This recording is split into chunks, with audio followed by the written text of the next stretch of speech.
Well, hello everybody and welcome to Trees in the Maine Forest Asynchronous Edition. If you're watching this, we are out on an asynchronous snow day. I'm recording this on Monday morning during calf study hall duty, so take in the ambiance of calf study hall as we go here. There's going to be people checking out to go to the bathroom, all kinds of good stuff.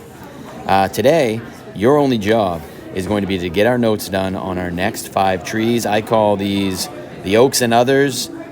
So that we're going to have some oak trees and a few others here to cap off our next 5 trees. So we're going to add to our notes. At the end of this, you're going to screenshot your notes and submit that as your classwork assignment for today.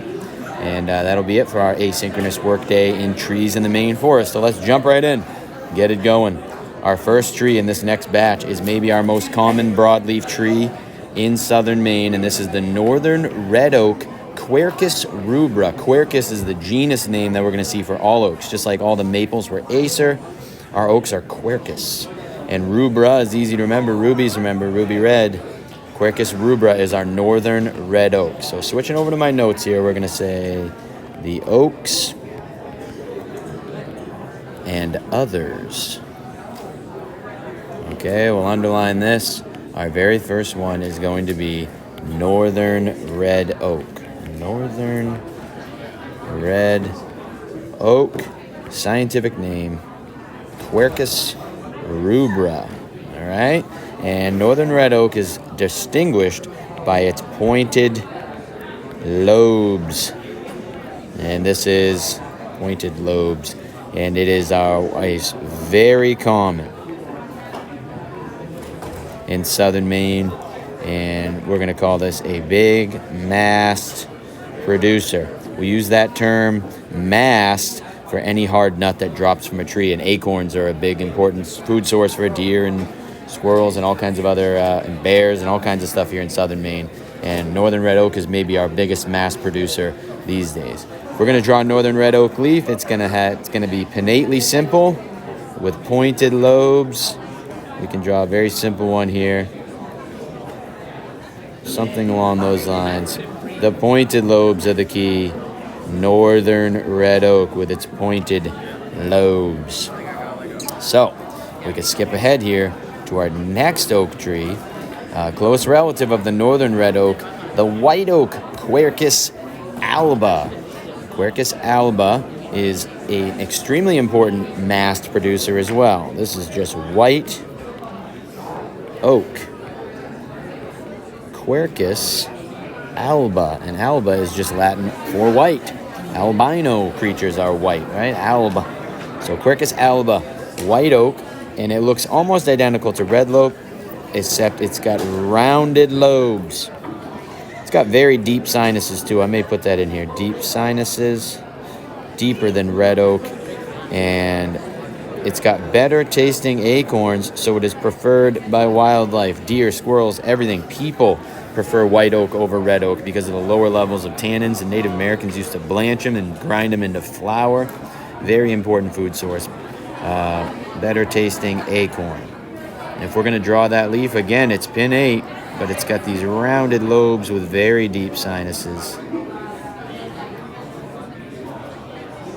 Rounded lobes on the white oak tree. So there you go. Very deep sinuses, rounded lobes for white oak, Quercus alba. Okay, let's continue on here.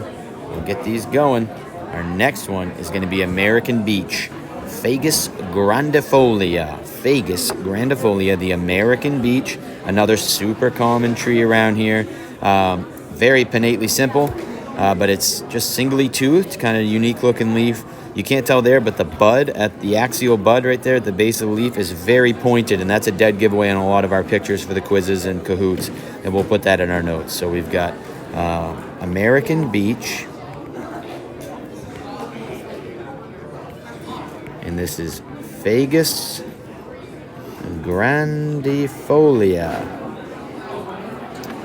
And American beech is singly toothed.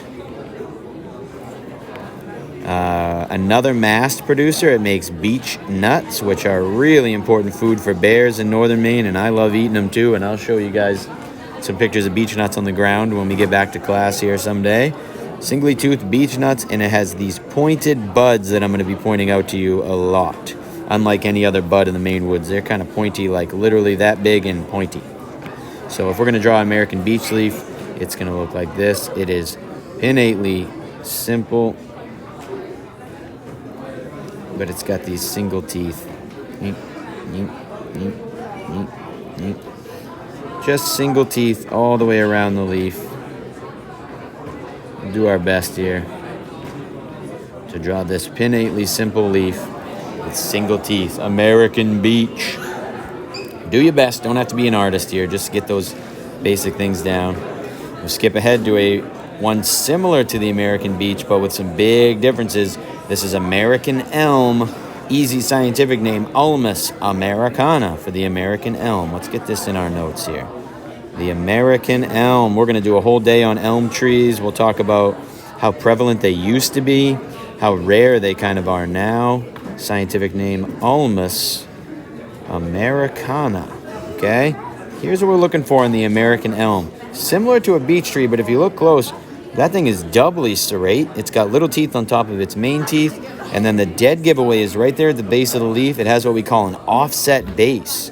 You notice how at the base of the leaf, they don't come together evenly. We call that an offset base. That's going to be the one we look for. These guys are very rare now due to a disease that wiped them out in the 50s and 60s.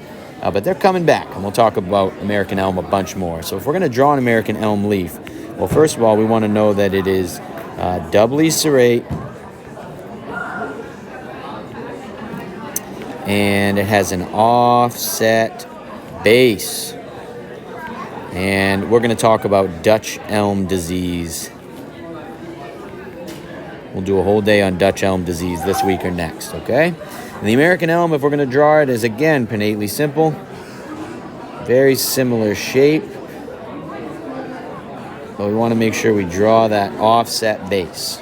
And maybe we'll put an arrow in there. Offset base. And then it's got these cool hook teeth.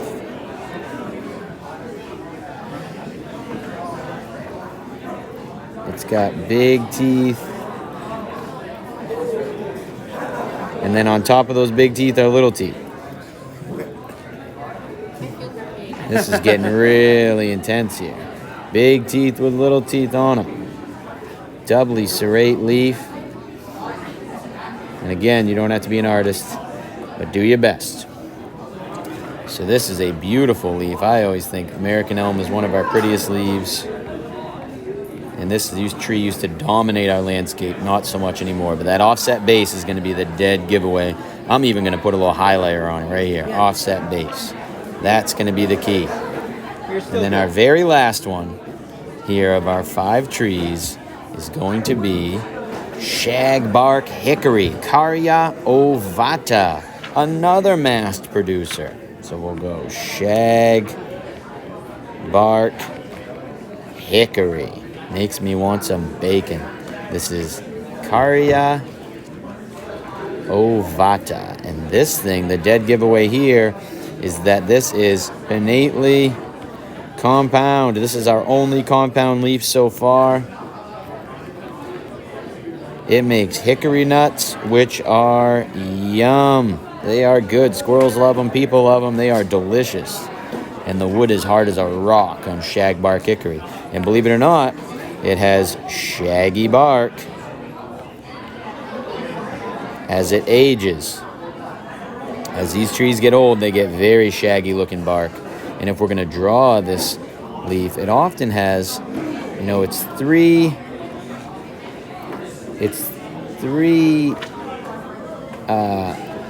furthermost